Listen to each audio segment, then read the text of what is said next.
Hello and welcome to the Mastermind, Body, and Spirit Show. I'm your host, Matt Belair.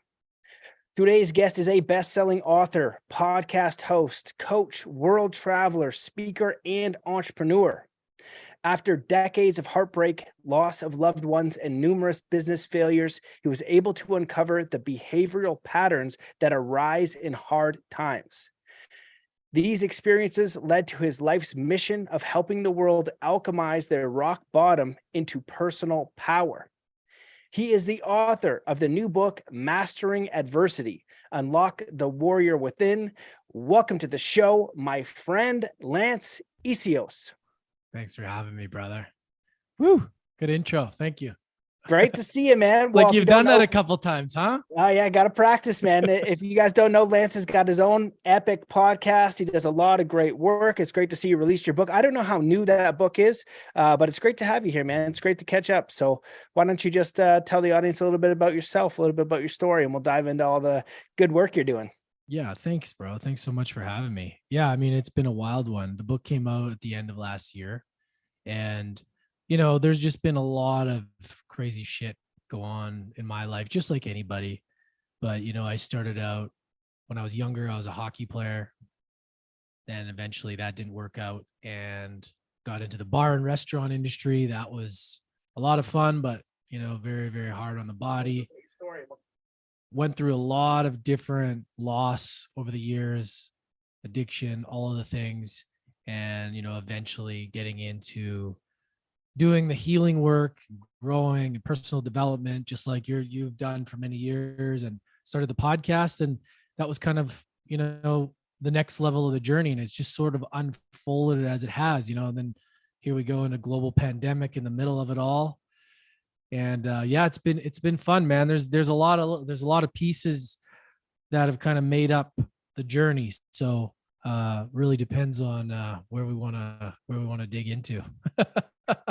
Yeah, man. Well, that's a brief summary. I think that you've done a lot, and you've been doing a lot of great work over the last couple of years. I've been privileged to kind of follow it, watch you, go through and grow your podcast and do it for the right reasons. I think I was on your show a few years ago now when we connected then, and just to kind of watch everything that you've done since has been really inspiring as someone I consider to be a colleague. So I don't know. Where do we begin? We could begin with what made you want to write the book. Like, even your podcast is phenomenal. You're up to a few hundred episodes now. I don't know exactly how many, but you've interviewed some incredible people. You've acquired a lot of knowledge, and you're also doing a great job at sharing it as well.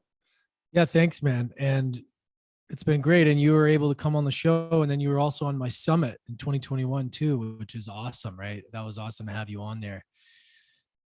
Yeah, man. So, it's funny because a lot of people ask me why I get into this work. And I just did a talk on the weekend in Vancouver on this. And I really had to think about which story really illustrates this point the best, because there's a lot of different reasons how I got into all this and what made me write the book.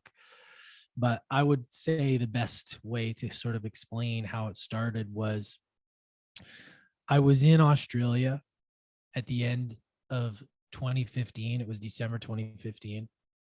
I'd been living there for 3 years. My dad was visiting me. I hadn't seen him in 3 years.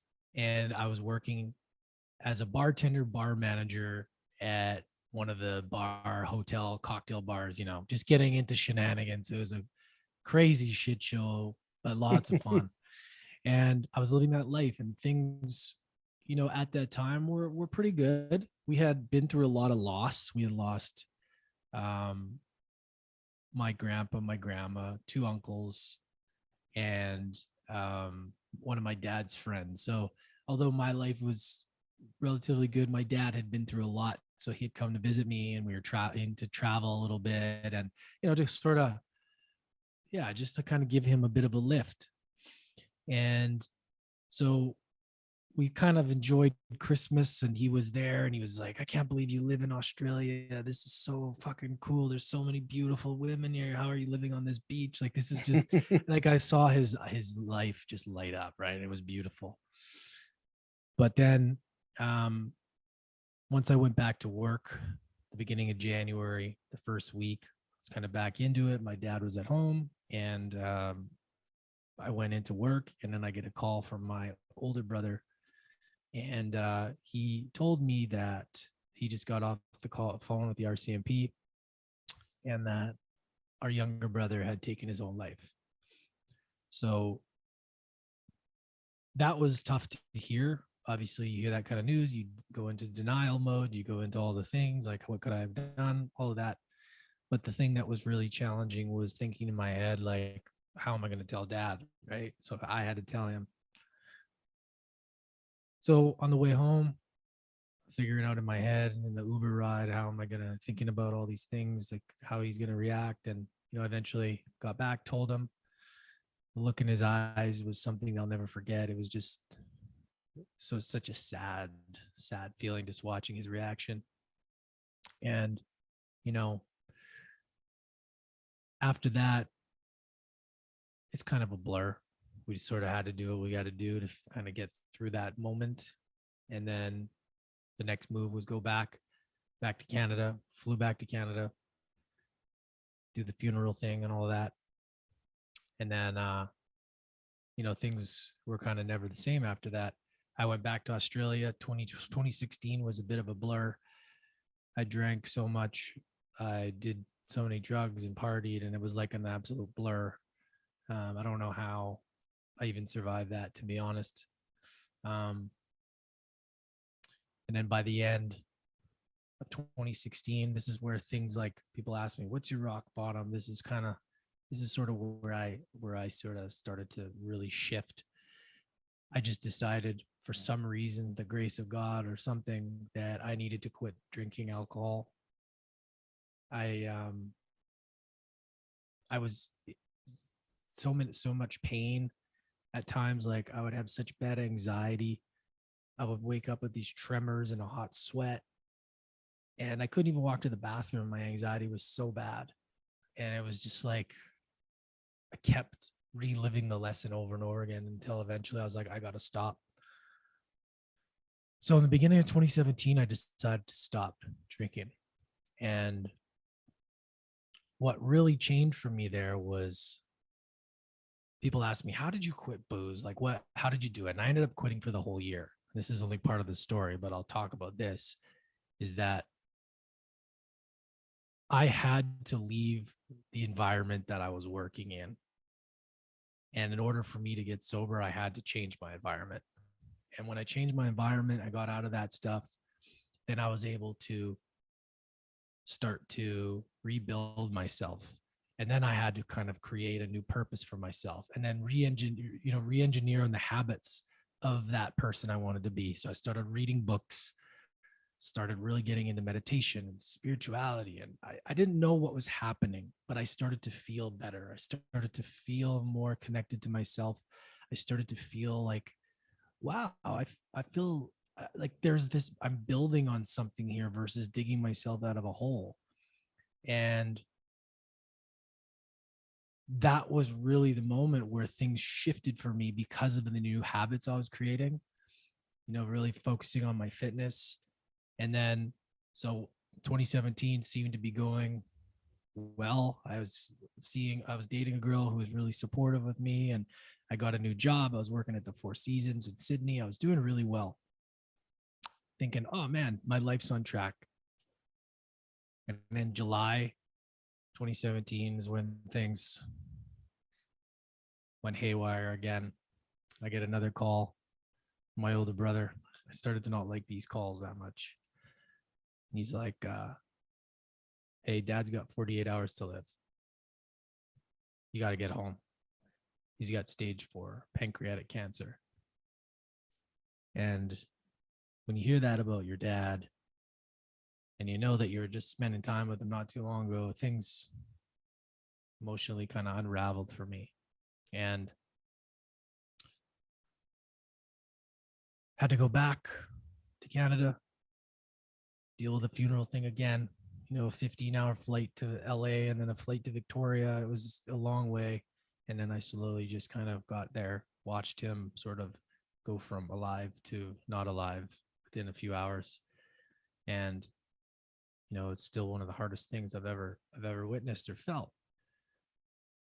But it was different at this moment. It was like it was the first time where I was like ready to step up to this challenge. Like I didn't feel weak. I didn't feel like a victim like I had in the past. It was like I was given this, like, I talk about the warrior energy that I had, that I didn't understand then what it was, but I really felt like I was stepping into something that I didn't know was there. And from that moment, it was like, Lance, you need to show up. Part of me wanted to drink it away and numb myself. But it was like, you need to face this shit, and this is your opportunity to be a man and to do what you need to do.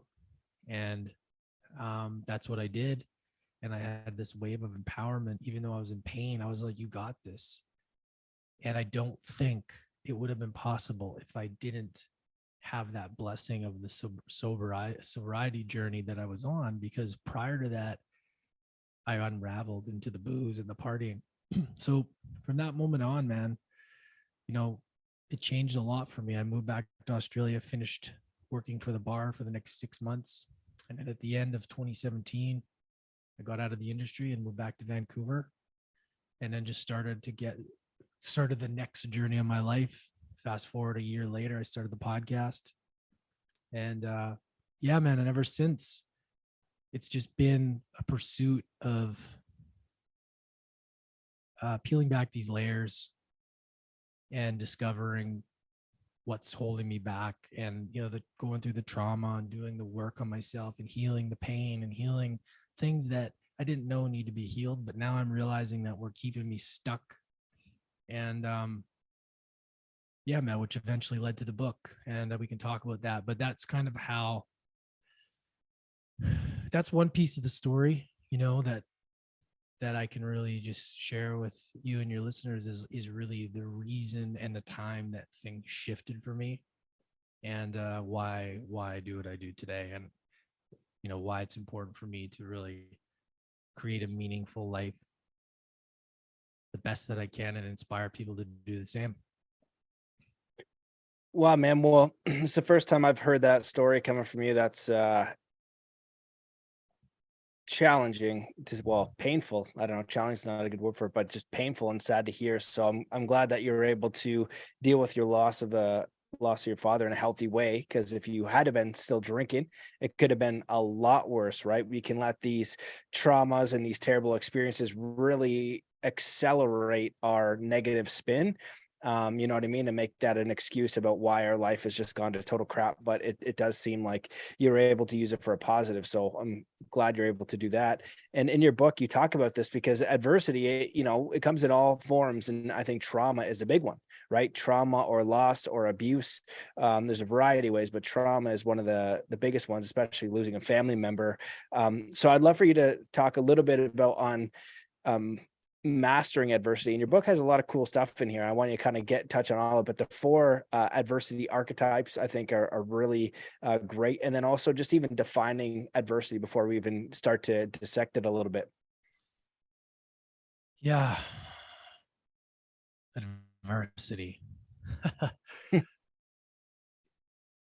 It's such a gift if you see it that way. It's so tough to see in the moment that the thing that is challenging you is actually going to be the thing that gives you the most growth. And when you overcome it and face it,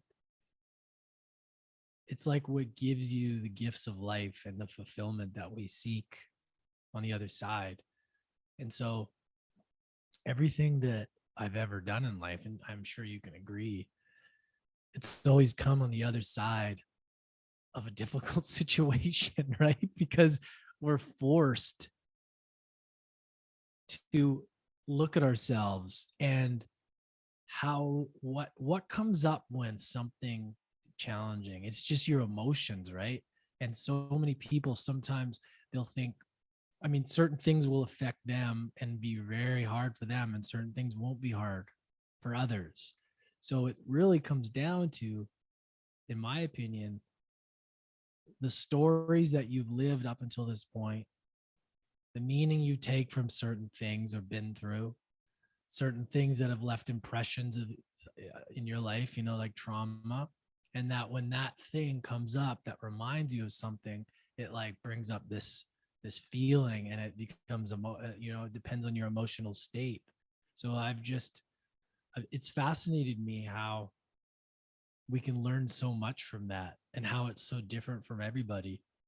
And for me, it's essential to growth.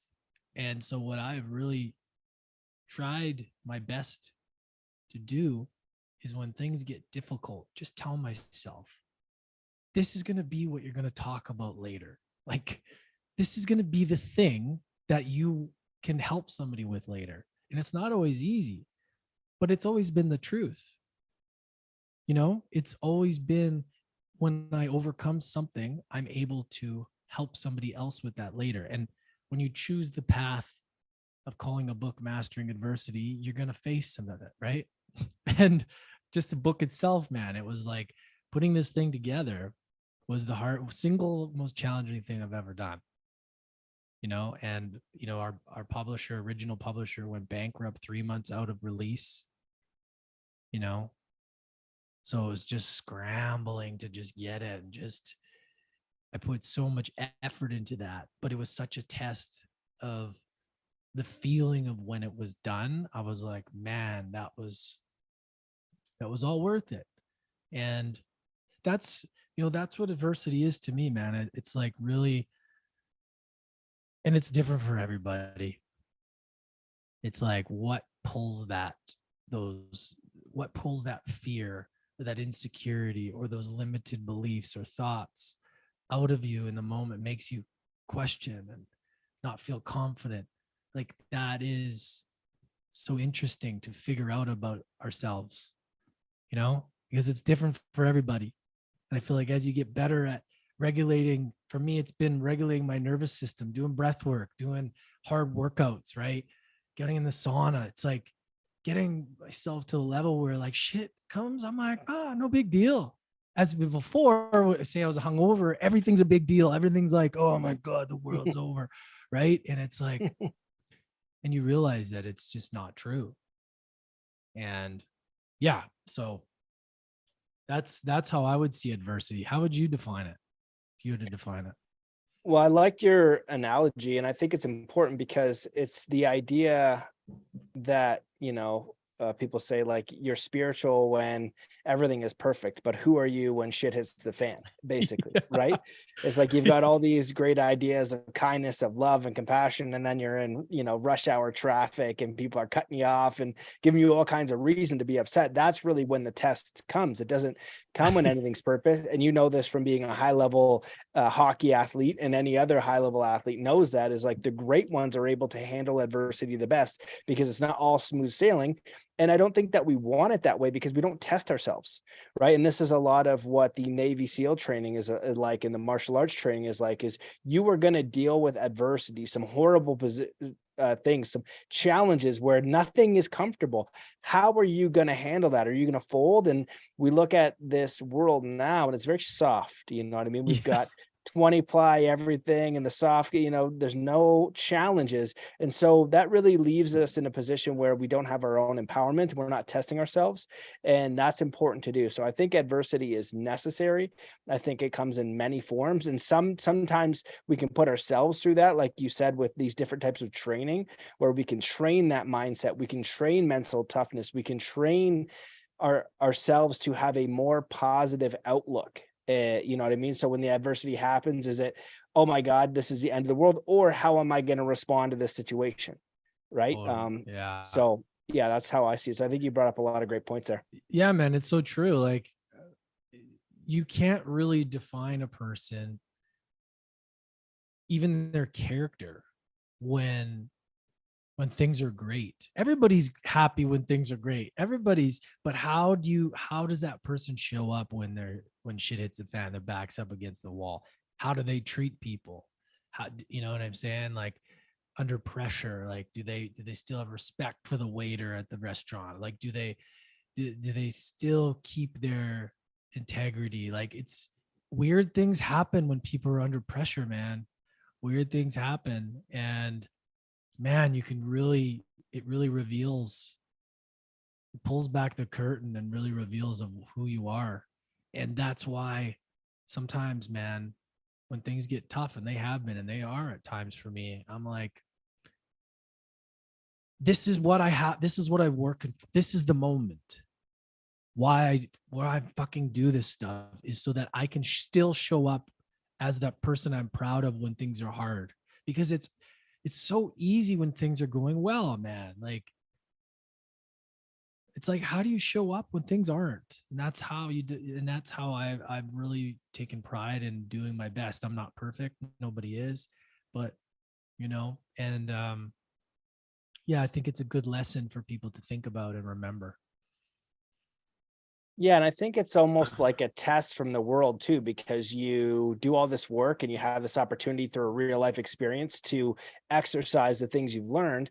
And this goes with, kind of the physical aspect and a lot of the mental aspect too, of like choosing that more empowering perspective, right? So one of the Zen perspectives is like surrender to every single thing. So if you've mastered it and you have this horrible situation, you've surrendered to it immediately, and it's not going to have that same weight.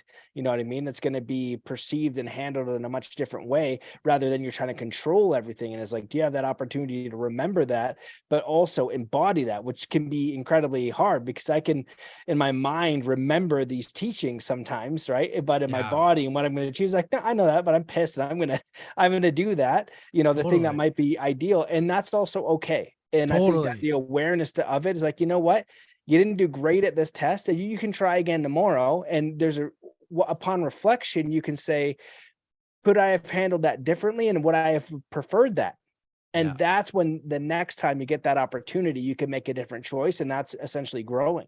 That's a great point. And that is what's so important, is the awareness. The awareness is everything. It's not about beating yourself up if you lose your shit. We're all going to get angry, and that's okay, but it's like, okay. Or if we fuck up or something, it's like, all right, tomorrow's a fresh day. It's like being aware and just knowing that and moving on. But it's like, it's tough when everything is all one big thing and you can't separate it, and you carry that thing into the next day and the next day and the next day. And it's so important to just be able to be okay with where you're at, and just know that just being aware of that that stage you're in. And that's kind of what brings us to the archetypes, right? The 4 adversity archetypes that you brought up.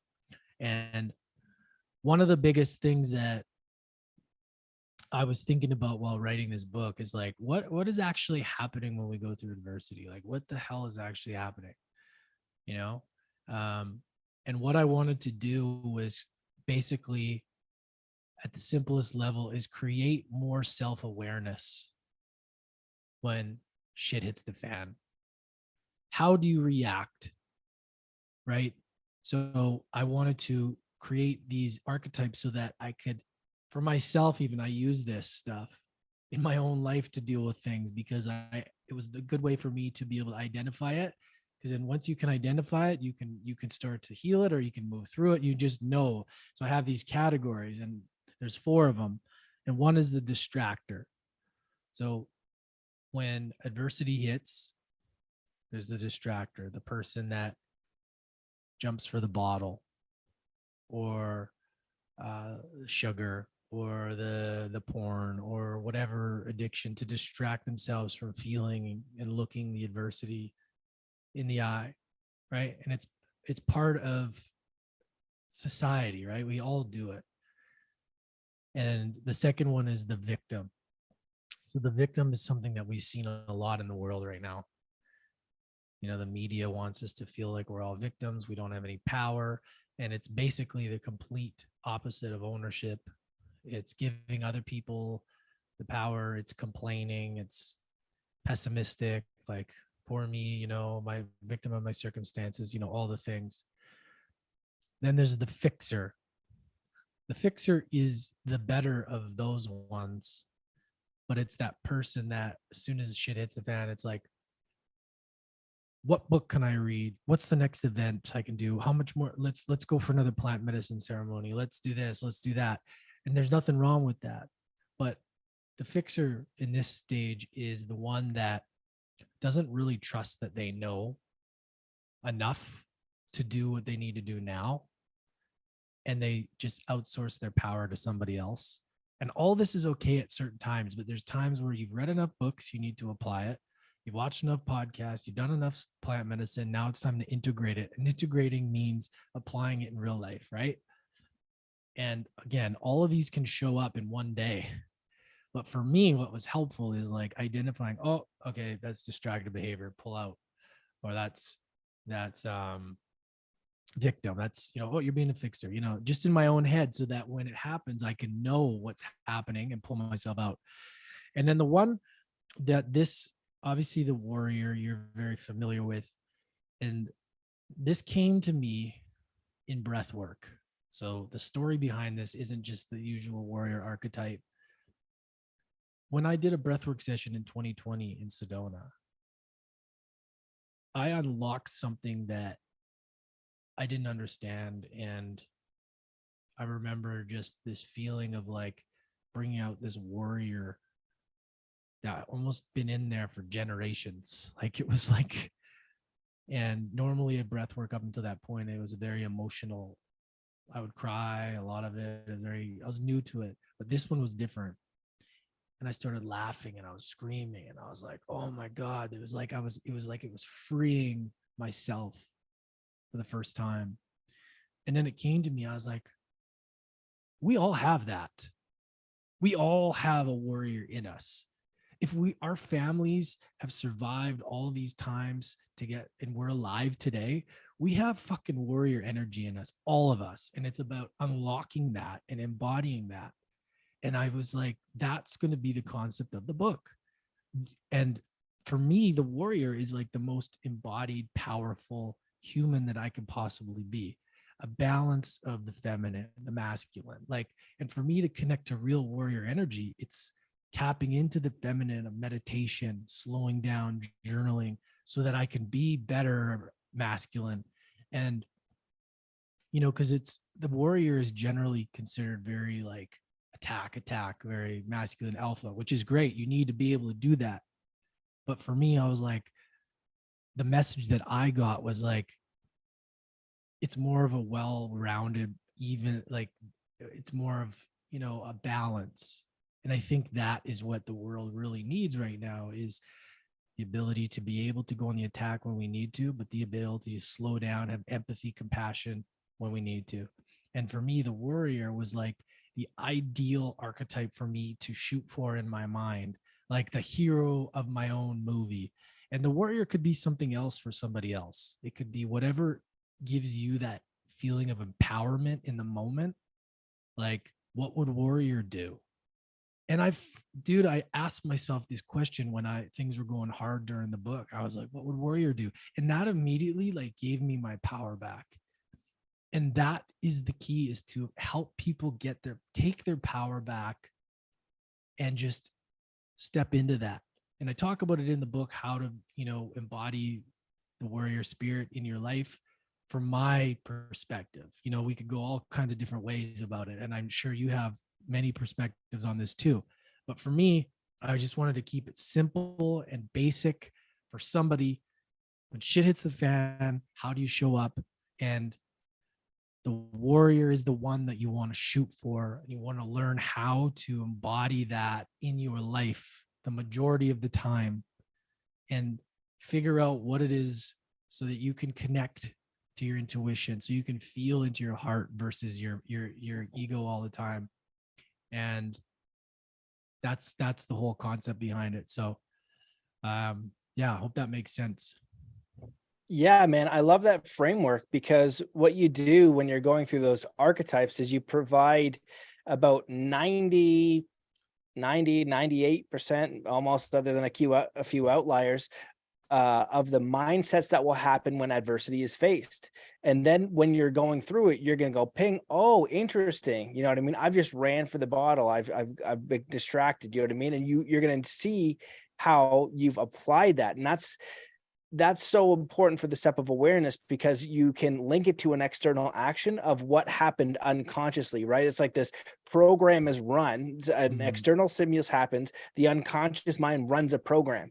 And basically what you've done is listed these potential programs that are harmful, so that when you're in the middle of running it, you can step off of default mode and say, oh, shoot, you know what? I've just run a pattern that I don't want to run. This is not an empowering pattern to run. I can choose something else. And now, whether you want to run the warrior pattern or the warrior, what would you call it, like framework or whatever, you might have your own, but it's something that's better than the other alternatives. And I like the warrior framework because obviously I'm a martial artist, and I think it's so important that we have that inner strength. And you might get it through sport, you might get it through music, you might get it through art, you might get it through business. I don't know how you get it, but it's this cultivation of knowing your body, having bravery, having courage, having faith in God, basically, because in martial arts, it's mind, body, spirit. So it's that inner connection and trust within yourself. But that trust within yourself, it ultimately knows that you have to have trust in something greater. And when you go in, you have that knowing there is something greater. There's something that's keeping me alive. You have this knowing, you're not guessing anymore. And that's so empowering. I believe that's a part of the warrior. And I love this quote, and there's many similar quotes, but it says, the society that separates its scholars from its warriors will have its thinking done by cowards and its fighting by fools. And I'm of the belief that this world is a spectrum of good and evil. We have everything here. And the people that I know that are the most strong, capable, potential for violence, like they could hurt you, not like some guy, talking smack, like the guy trains in many different things, could do whatever. It's like a pit bull or something massive. They have the capacity to be dangerous, but they have it under control. And it's never, ever, ever used. But the fact that it's there, it gives them this confidence to move out in the world. And everyone that I know that has that capability, there's only a few random stories where it's used, and it's 9 times out of 10 not for them. It's to help someone else. And 9 times out of 10 in that scenario, it's just stepping in front. It's just saying something. It's standing up for what's right. It's protecting someone else. And, if you imagine the dog world analogy, if you're this little tiny chihuahua and you have this little bark, and, you're an owner is like a little girl, and another dog or a human comes up and takes that girl, you have no capacity to do anything. You have no strength.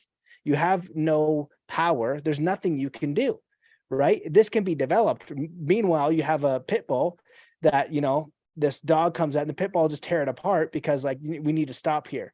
So there is a capacity to help others, but it's mainly, I think, so you can walk in the world in your own power and your own understanding and your own strength. And this comes from the inner world, but it really reflects outer. And I think, to me, that's really what the warrior is embodying all of these beautiful tenets of strength. Well said. Yeah, I agree, man. I agree. Yeah, I love that quote. Jordan Peterson says it a lot. I'd rather be a warrior in a garden than a gardener in a war.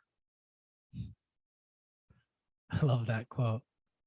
Yeah, no, 100%. And I think anything around those, and the thing is, when you do martial arts, it's not about violence. No. It's about strength. And when you understand predators and understanding that this can be a predatory world, they prey on the weak. Yeah. And this is weak-minded, and this is weak-spirited. And in martial arts, they teach you mastery, and they say mastery of the body is the easiest, and then it's mastery of the monkey mind, and then that leads to kind of forging the spirit, and that is dictated through your actions and what you do. And the more you have inner wisdom and understanding, inner clarity, inner connection, inner strength, you have the capacity to make better choices. So you're refining your spirit. You're refining who you are through your actions, because you're making choices out of bravery, out of courage, out of values, and out of what's right. And I think that's so important. And in your book, I'd love for you to touch on this. You go into the framework for mastering adversity, and I think you bring up a lot of great topics. and I love frameworks. So I was like, yes, frameworks are the best, that people can use to just improve the quality of their life, because much of life is handling setbacks, it's handling adversity, it's handling challenges.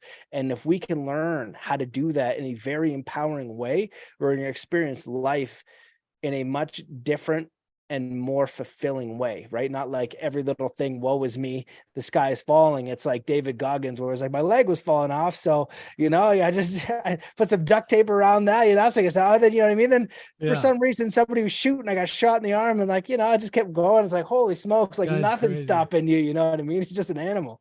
Yeah. Yeah, man. So true. So tell me about did you get the question? What was it? I might, in my rant, I might not have asked you a direct question. I'd love for you to go into in your book where you talk about the framework for mastering adversity, because I think it's really good. It's really well laid out. Same with the other tenets. So the step one is awareness, and then the other part is mastering. Oh yeah. So yeah, the 5 A's. So it's awareness, acceptance, aspire, um, alignment, and alchemize. So those are kind of like, again, for me, I had to look at,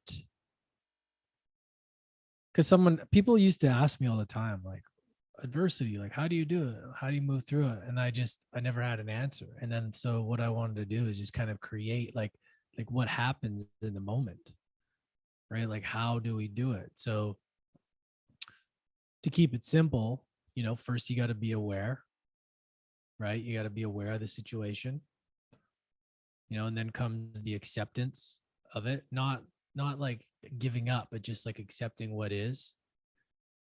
And then it's like aspire. It's like a desire to want to overcome the thing, right?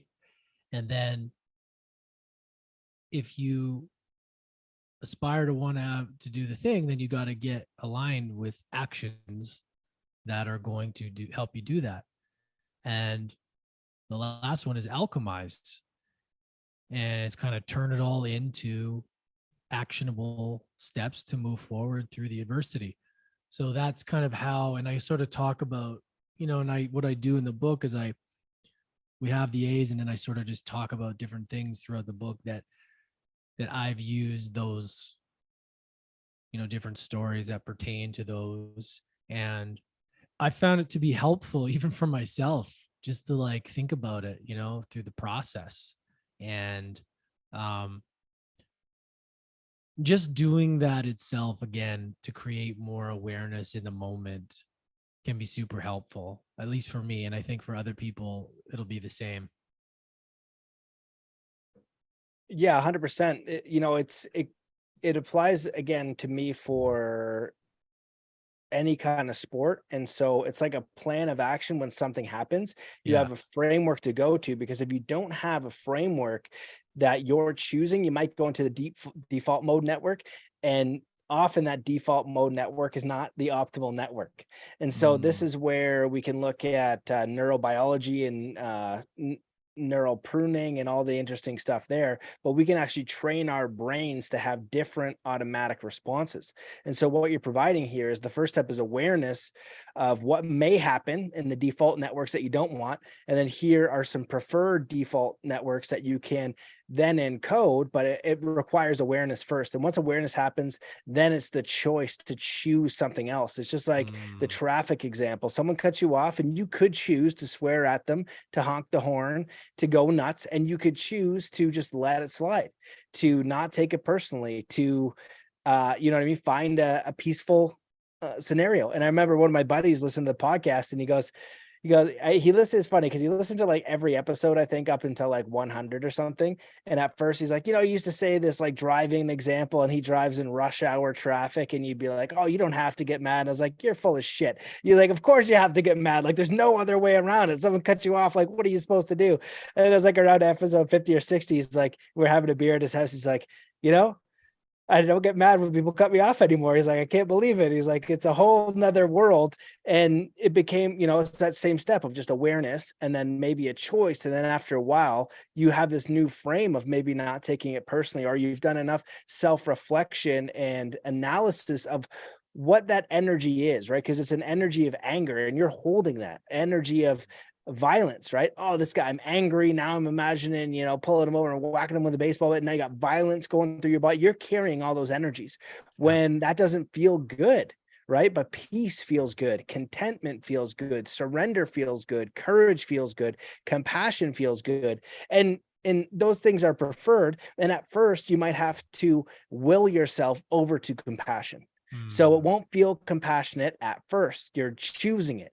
So it's yeah. like, fine, I'm going to be compassionate, you mother effer, Yeah. right? But over time, that energy will shift, and then you'll just simply embody the preferred emotion and the Mm, preferred reaction and the preferred default mode network that will happen when you inevitably face adversity again, because it comes in all shapes and sizes and forms each and every day. From something simple, you break a glass and you get frustrated, a big thing at work happens and you lose a client, you get a client, whatever the case is, and it all goes to crap. There's micro adversity and then there's major events as well, but all of these tools can be applied to each and every one. yeah. And how you're feeling in that day also will have an impact on how you deal with it.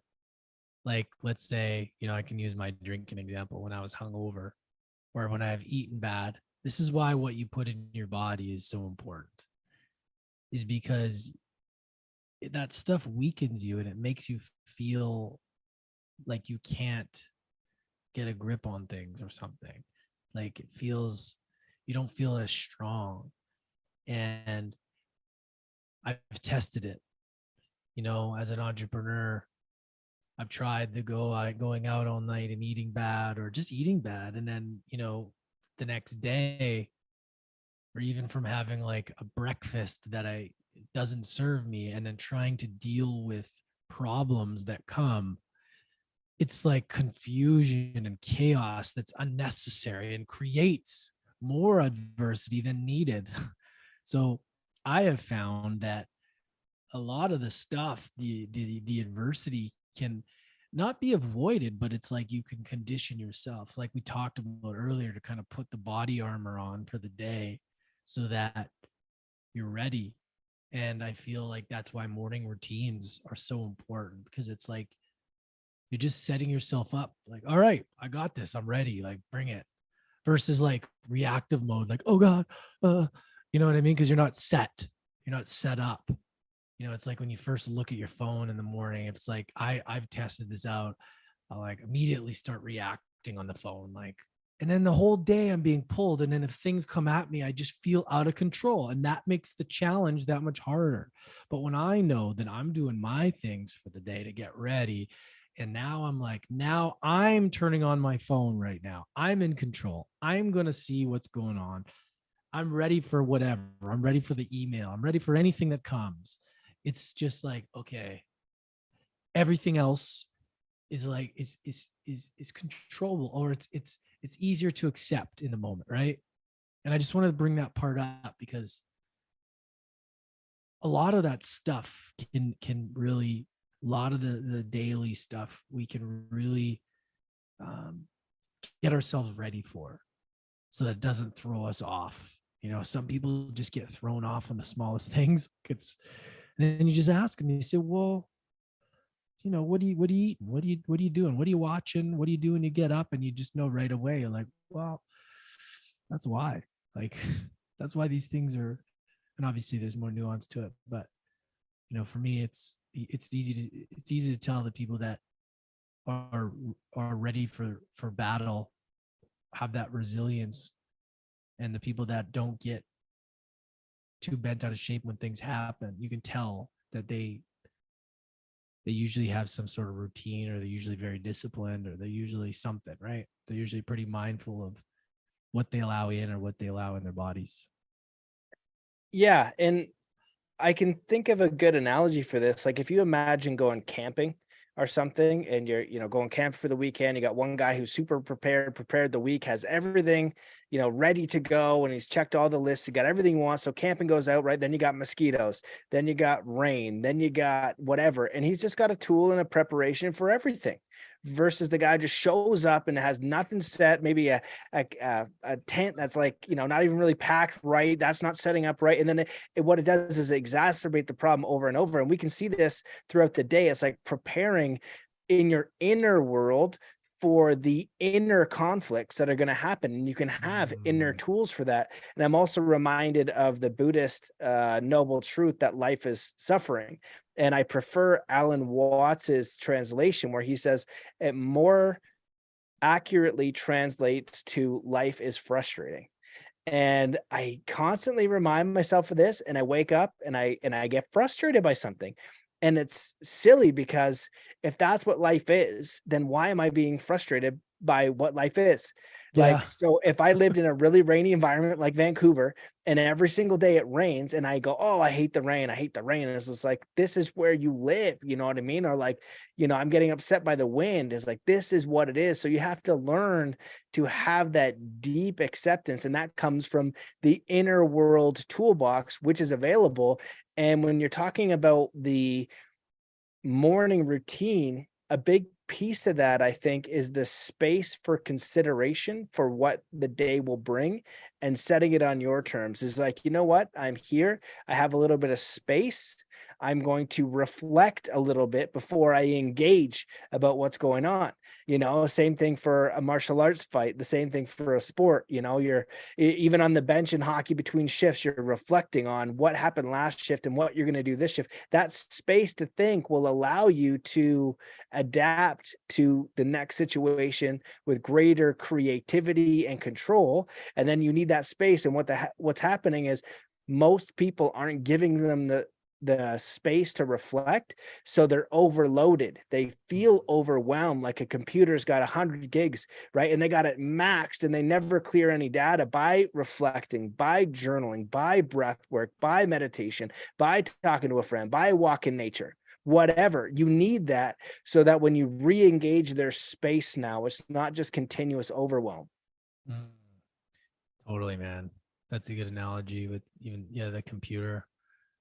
It's like you gotta decompress. You gotta allow yourself that space to contemplate and think. And if you think about it, man, like human beings, like the technology we have, it's wild. It's like it's so new, and like we don't have the brains to handle it, and we don't even know what's going to come from that. Like, it's crazy to think about how new it is, right? And it's like all we do is sit in this technology all day long. Like, there's people, I find myself, there's days where I'm on my phone all the day, whether it's work, whether it's scrolling, whether it's whatever, but it's crazy to think about. And I'm like, man, it's not even real. Like, it's not even real. It's just a screen. And then it's Yeah. like, and you go and you see humans, and it's like, that's real. It's like, what's in the moment right now? And it's just such an interesting thing, because we were talking about AI before the call here, and just like how like different it's going to make things. And like, if you think about the times before social media and before phones, things were kind of the same for a long time, right? Like, it was like things didn't change that much. You go to the library to look something up in the encyclopedia. I mean, this was for me in high school, you as well. Like, it was like we just got computers in high school. I know I did. And then all of a sudden things changed, and there was just like internet and social media and information on demand. And it's like all these opinions and all these people. And now it's like there's so much information, and it's such chaos. And if that's all you do is get up and look at that stuff, and it creates so much confusion. I know, for me, I've felt it. I have felt dumber. I have felt literally dumber when I get up and I start plugging in too early without doing what I need to do. And I can't even think straight later on. Like I've noticed it versus getting up and reading a book, getting up and journaling, getting up and meditating, like giving my body and brain, mind, body, spirit the time to like feel into itself. And then getting into these things. Like I just I just think that we're just living in a time where we must take that control back and give ourselves that space to be human, right? And I what it means to be human is changing, it's like it's crazy. But I just yeah, I mean, we could go on all day about that, but I really think that it the number one demand right now is our attention, right? Everybody wants our attention, and it's like we got to make sure that we're giving attention to ourselves first before we outsource it to this expert or this thing, this that, right? And yeah, I've had to really take a step back a few times and being like, who's in control here? Like, are you in control of your life, or are you just living on autopilot, right? And that's when things can get scary, because I think a lot of people are. Yeah, 100%. You brought up a lot of great points, and I'm reminded by a teaching I heard when I went to a Dr. Joe Dispenza retreat, and he said, "Addiction's when the body becomes the mind." And that's when Mm, you're just stuck in scrolling, you're stuck in hypnosis, and then there's the occult black scrying mirror. And what is this black scrying mirror feeding you? And you look at a laptop, it's a black screen. You look at your phone, it's a black screen. We don't know where it goes, and it's or what we think we're choosing it, but we're also being led as well. And so we need to be very mindful of how we use that time. And we're dealing with very new technologies and influences we've never had before, and they're incredibly addictive. And so being as mindful as you can to limit that world and to be very diligent about what you're receiving. In Buddhism, they'll refer to it as the mental nutriments. And I've often said on the podcast, when you look at a lot of these television shows, or even now on media, it's a lot of murder, it's a lot of violence, it's a lot of themes around very dark ideas.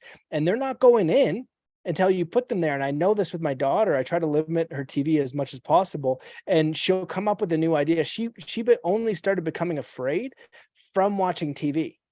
She wasn't afraid of anything before. She started to like, "Oh, that's scary." Like, man, how did you that's even know wild. about that? Yeah, and like the dark Yeah. forests are supposed to be scary. The book, you know what I mean? The ghosts are gonna get us. And then the characters are showing her fear. She didn't have fear until it was introduced through TV, and it pissed me off, and it still pisses me off. And As it's it hard should. to limit it. And so as adults, we need to be incredibly mindful of limiting that time and getting out in the real world as much as possible. Limiting screens as much as possible. Only a couple generations ago, not even, you would sit around the table and have dinner with your family. You didn't have they had black and white TV a few generations ago. So maybe you get 30 minutes or an hour TV most. Right now, it's hours and hours of screen time. So it's a totally different animal, and it will result in you feeling terrible about yourself because the inputs that are going in are not positive for you. You need to do the things to reverse them, and it can be hard because it's just like my daughter again, the choice between something sugary that's delicious like a dopamine hit on your screen versus something that's good for you. It's a little bit harder to choose sometimes, but we need to have the resilience to make the right choices, or we're going to suffer the consequences. Yeah, it's such a good point about watching these shows. That was a big thing for me too back. I forget what year it was. Well, it's actually, I'm glad you brought this up because I think it's important for people. Okay, so initially I used to read books about rock stars and like getting addicted to heroin and drugs and all this lifestyle stuff. I read Theo Fleury's book, Playing with Fire, which was great. I loved a lot about that, but it also made me feel like kind of dark, right? And I was reading these books, and then one day I was like, wait a second, this doesn't make me feel very good. Why am I reading this? That was the first time I started to pay attention to like the input of a book. And then I read The Power of Now. And it was the first book I read that really changed how I looked at life. And there's been many books like that have, but it was like the first time that I realized that what I'm consuming really matters in my brain.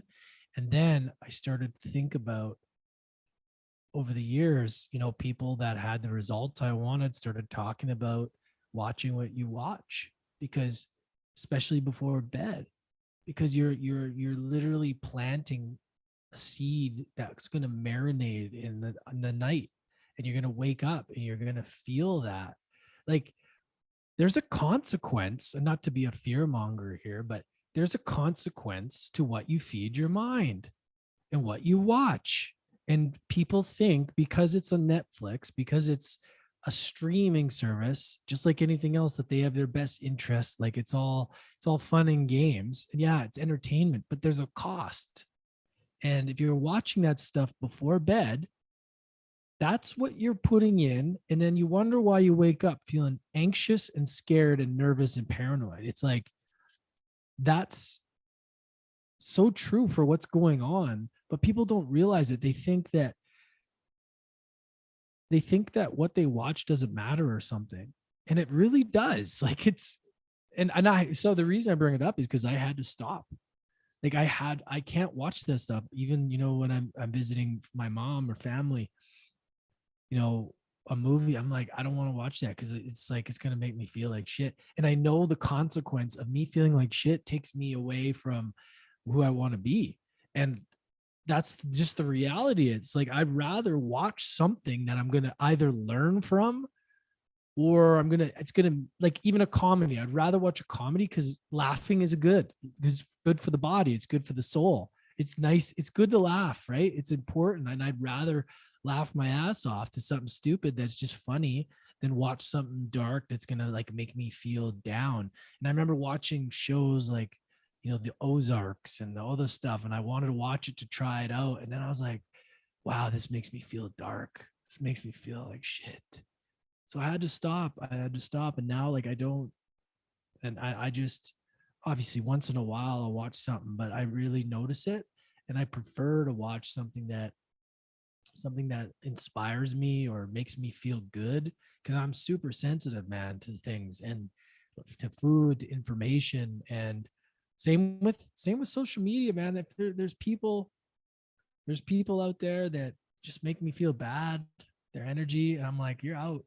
Sorry, like, I don't want to hear it. You know what I'm saying? And that's not to confuse like being aware and smart and understanding the truth, but it's like, there's a difference. There's a difference. And I've had to be super mindful with that, because that's part of the human experience, is like, discerning the information we allow into this and this, right?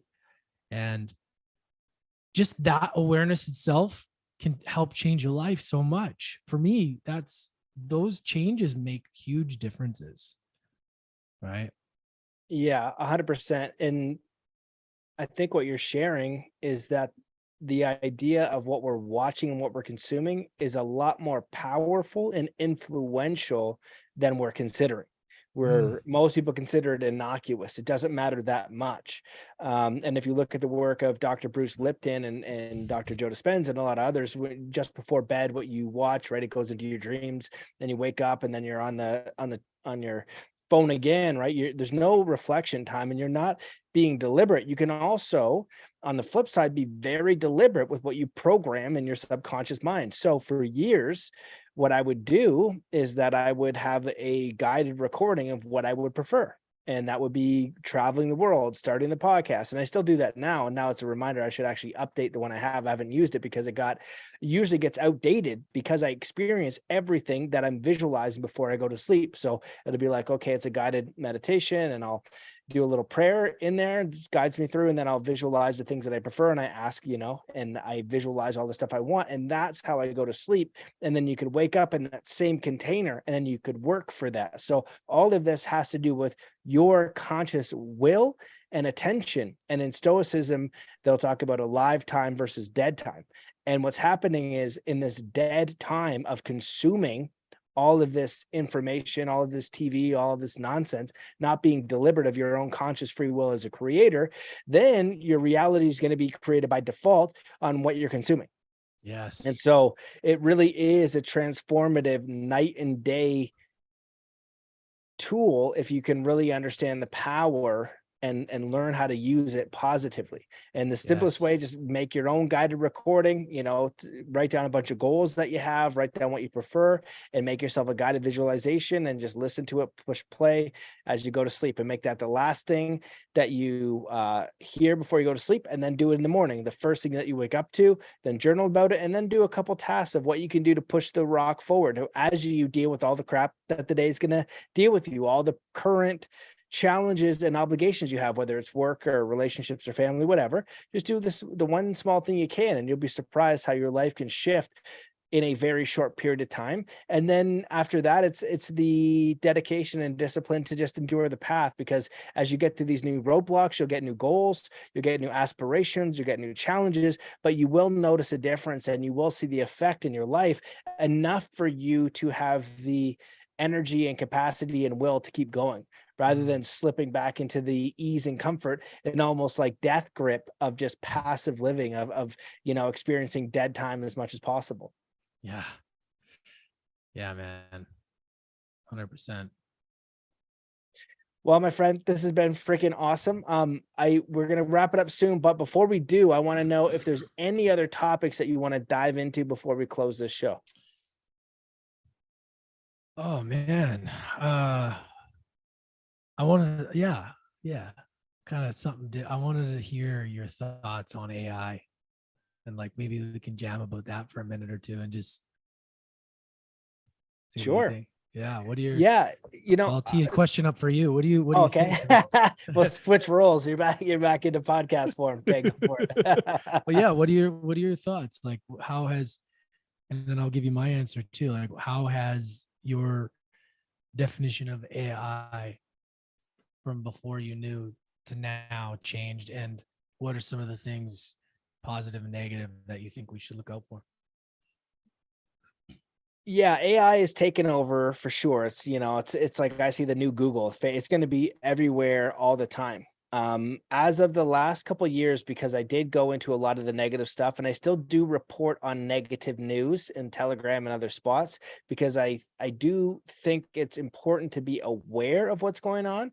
There's not a lot of people who share that and can kind of discern it. So it's like, okay, if I'm living in the mountains right now, right?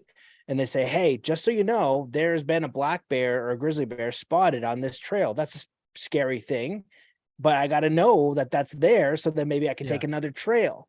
But I don't dwell on the bear all day. That's something that the individual needs to learn, right? Well, So your information that you give is it like that's what I want to just say that. I want to interject. We do need people to report real news, and you've always done a great job, even if it's going to come at you and you have to take arrows. You've never come from a place of you don't give off the energy that it's, I don't know, man. I think people listening know what I mean. Like you're from the heart and truth. And when you share this stuff, it's like a source that we can listen to. So I want you to know that that's my reflection of you, is that when you're saying and like, oh, okay, Matt saying it, okay, it's trustworthy. So I just want you to know that. yeah, and I appreciate that. And I go in my own mind of like whether even to share it or not. And Yeah. there's probably going to be, I've shared a lot less, right? Because I feel like I did the time where I needed to, and Yeah. I felt that it was an obligation to do it. Um, and then it will change over time whether I continue to share. Okay, so the AI thing. So in my own process of going through all this negative stuff about what they want to architect, and it's not my opinion. It just is what it is. I had to go deep down and like, holy smokes, like what's going to happen here? And I'm like, okay, well, maybe they succeed and the world goes to this total dark place that they want to go, of AI, bot, cyborg, crazy, you know what I mean? Just the worst, where what they have planned is totally terrible for everybody. And I was like, okay, great. Well, the worst case scenario is I'm going to experience that and I die. But really, what I've learned about studying the darkness is they actually believe in Satan. There's a group of people, they 100% believe in Satan for sure. They do worshiping, they do all kinds of really dark stuff that I wish I could stop. That said, if they believe in Satan, there's a God, and I 100% believe in God. And in all the stories, God wins, and I know that God is within me. And I felt this power, I felt this force, I felt this love.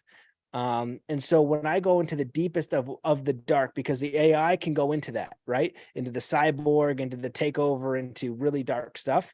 That's like right into the chips into your brain. It's really dark. And I come back to like, I believe in the power of God within myself to be a representative of what God's will would be to the best of my dumb ability. It's just like I'm going to do my best to hold the idea of the kingdom of heaven on earth here right now, regardless of any dark shit that's happening or dark shit that's planned. And if you read the Bible, which I've ignored it forever, but since the Law Summit, it's like one of the most, highly read spiritual books ever written, and I basically completely ignored it. But going through the whole book, it's basically good versus evil, and saying, fear not the plans of evil. The power of God is going to win, just like nature's always going to win, the power of that collective. So it's a high level answer to, I've heard a lot of the darkness of what could be potential with AI, and I go to, well, it's all going to be God's will at the end of the day. And if I can hold that alignment, whatever that bigger picture, isn't up to me. And then to come back to one of the positives is like, I ignored AI because I thought it was all bad. And then I started to use some of the tools in Chat GPT to accelerate some of my work. And so right now I'm using it to support some content creation.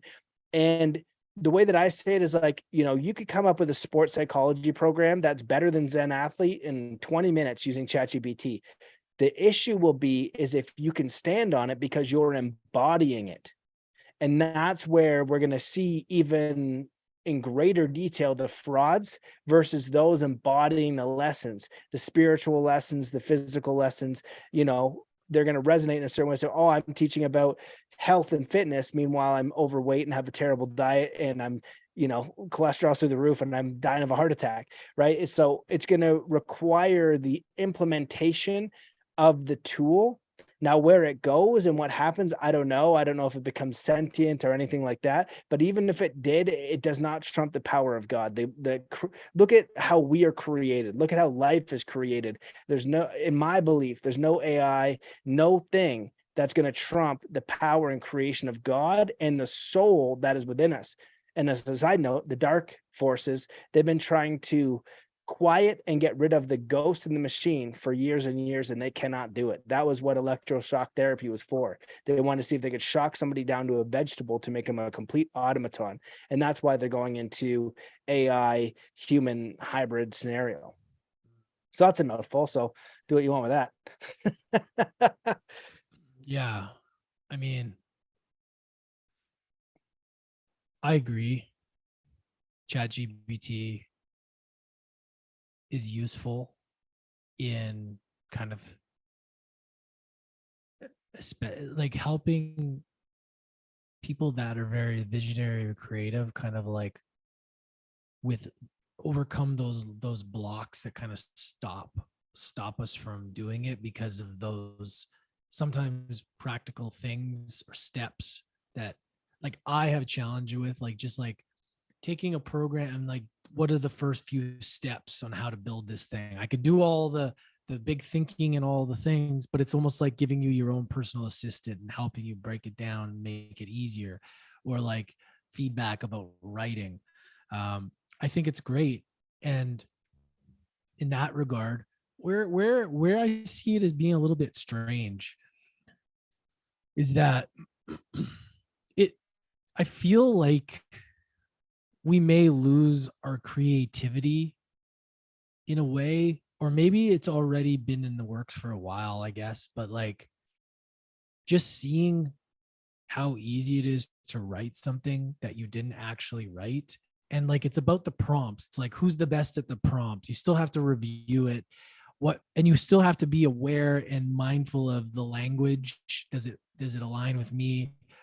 That is the key. So if you're good at that, you can really train it well. But at the end of the day, like I look at how I wrote my book, and I had to go deep into the heart and pour out things and write. And there's something about that process that can't be automated or can't, you know what I mean? Like there's like a deep, it's just a human process. And yeah, look, it eliminates a lot of the bullshit. But I think people are going to get less and less creative in certain aspects. Like, and it's just going to be, whose information is this coming? Like, is it that person, or is it somebody that's really good at prompting AI? And it's like, what the hell? And I think this is just what my perspective, human to human contact is going to, like, speaking at events or like actually speaking to a human and working with a human is going to be the only way to know if that person's work is like valid to that person creating it, you know? Like, if that makes any sense. I just feel like I've seen it. I'm like, write me out this and write me out. I'm like, wow, that's pretty easy. But I feel like there's some sort of downside to that. Like, there's got to be like, and I feel like what's going to happen is the shitheads of the world are going to make it so that everybody's paranoid, or people are going to go, they're not going to trust anything anymore because it could be AI. Is that real or is that AI? And that's going to be the question all the time, I feel like. And it's just, I don't really know. Like, I don't understand the capacity of what's possible. Like, even when we were talking pre-show about what's possible with like podcasts and all this. And I think there's so many beautiful things that we can do to eliminate headaches and essentially, for an entrepreneur, save money in areas that we can do now ourselves. But I think just as like the creative process itself, it's, for me, I'm like, oh, that was easy to write that, or that was easy to write that. It makes it easier, but it takes away that challenge of like that resistance that you got to face, like the war of art. You know, it's like, it's almost like it's easy to just write shit. Yeah, You know what I mean? Oh, I 100% agree with with what you're saying. I think it's going to be a loss of skills, and exactly what you're saying. There's going to be those challenges that arise, and this has happened before. This is the idea of your comfort is killing you. So back in the day, everybody, you go to your grandpa, they all knew how to build a house, fix everything. They all knew that, Yeah. right? I'm like, you know what? Now we're going to start to do this and this. And what do we get? We just got this next generation where we didn't have to do any of that. But Yeah. now we're kind of a little bit lost because of that. And what the beautiful part of that will be is those who choose to engage in the creative process, in the tough things, in learning these skills, they're going to be so far ahead, right? And I think that what's happening, and Mm. overall, is that this is the precipice of this artificial world, of this, because the cities are artificial. They're not in harmony with all of nature. You know what I mean? Yeah. It's in disharmony. So I feel like this is going to the crushing apex, and also what's necessary to create change in those people that really are just going along. They think that it's okay. They're in the system and they're like, you know what? The system's okay. And it's just going to have to break into a point where they can no longer accept what is going on. They're going to be forced to wake up. I saw this when I was like 12 and 15. And, would always have a podcast. Like, I woke up when this happened. I was like, I just saw this and couldn't understand how nobody is seeing this. And even now today, with all the events of the last few years, all the friends I lost, even in the awake space of yoga teachers and stuff, I'm like, you can, number one, you can't have a conversation with me because you lose your lid. And those who do have a conversation, you can't even look at information that's easily verifiable and give me better information back like a normal adult. You don't even have that capacity. So that's surprising. And so that's Yeah. what I think about this stuff, right? So those of us, and this is the whole thing about my challenge, is that, like, as a kid, I wanted to stop war and starvation. I wanted to, I worked on human trafficking, work on these big dark things, and it's like overwhelming, and I feel useless. And over the last couple of years of feeling especially useless, trying to help and navigate the situation, just realizing the big picture's not up to me. I can't do that. What I can do is only within my control. And so if I'm the Mm. last person on earth, with my family and my daughter and the people that I meet, that holds the idea of heaven on earth, as in what I could perceive, what's given to me as a good fair society, to be a good person, to do all the things that I value and hold dear and I think are honorable, and that's all I can do. That's what I'm going to do, because that bigger picture has never been up to me. And if I can hold that vision, that would be great. But to be like, will the kids lose all that? They will. But maybe if it bugs me, I'll do the one thing that says, here's how to learn the thing that's being lost. You know what I mean? Yeah. And yes, I'll agree. And that's the challenge when you see it coming. It's like, just like the last 2 years is like, this is what's coming. You know what I mean? Okay, I Yeah. told you. Now you're still going to do this thing that I said not to do because of all of this, right? And that's the challenge of it, because we have empathy and we have compassion, and we don't want to see people lose things that will improve the quality of their life. You know what I mean? That we feel that are meaningful and helpful for our development. And then it'll just be on people like you and I to be stewards on some of those things, to make sure that they're pushed forward as this stuff arises. Yeah. Yeah, man. Absolutely. We're in some interesting times, Yeah. and things are things are going to change a lot. We're going to look back even at this conversation and go, man, remember that? Like, Oh God. that's the thing that's crazy. It's like there was this time where things just slowly, gotten more changed, a little bit here, a little bit there. And in the last 10, 15 years, things just, whew, and this stuff is just, it's just things are changing so fast. And just like when the internet came, like you mentioned, I don't know if that was on the podcast or not, but like that was revolutionary. And I think with AI, I think we need to embrace it. It's not going anywhere. Learn it, understand it, use it to your advantage, but also, understand that the downside of it too, right? I mean, before you know it, we're gonna have freaking Total Recall and Terminator 2 robot dogs chasing us. I think it's Exactly. crazy. Drones. Like, Yeah. what the hell, man? Like, what the hell? Seriously. Yeah. That's what I feel like I'm in. Sometimes I see some of these things. I'm like, man, are we in Total Recall, or is this all a plan? Like, are we in Terminator? Like, this is nuts. It sounds crazy, but it's not. Yeah, well, that's basically it. The 15-minute city, and those are the police.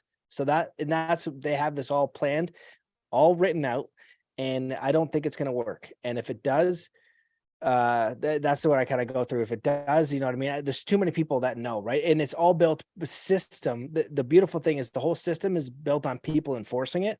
And you know what I mean? There's a breaking point. Everybody has the breaking point, and it will be like a mass breaking point because it's just people, regardless of what uniform they're holding. And that uniform, they'll see the harm it causes their brother, their sister, their mom, their uncle. There's going to be a point of no return. And there's a lot of things that these evil people that want to create these systems don't understand.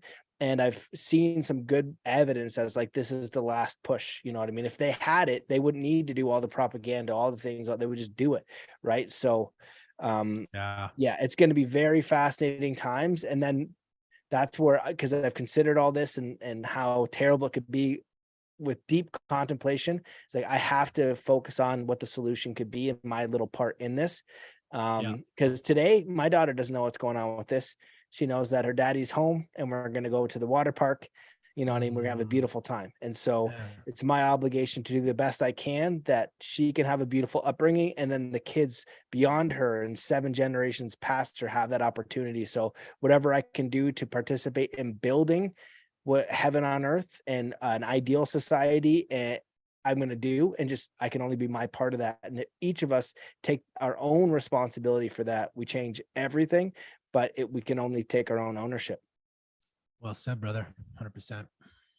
Buddy, I always appreciate catching up with you. I'm glad we could do it on a podcast. I love what you're doing. Your podcast, University Adversity, is excellent. You've got a ton of great episodes, so I invite people to check that out. I invite people to check out your book because it's really well laid out, well written. And is there anything that you want to share before we close the show and move on? No, that's good. Just I'd love to have all of you guys check out the podcast, University of Adversity. If you feel called, grab a copy of the book. That's it. Follow me on Instagram. That's kind of where I spend most of my time. And just gonna be, putting out a lot more content about different areas of adversity, and just helping you guys, take your power back and build that resilience and heal the shit holding you back. That's really, as I do it, I want to give back and just help help other people. So that's pretty much it, man. I appreciate you, love the work you do. And yeah, dude, thank you for having me on. My pleasure, man. Well, thanks for being here. Right back at you. And thanks everybody for watching.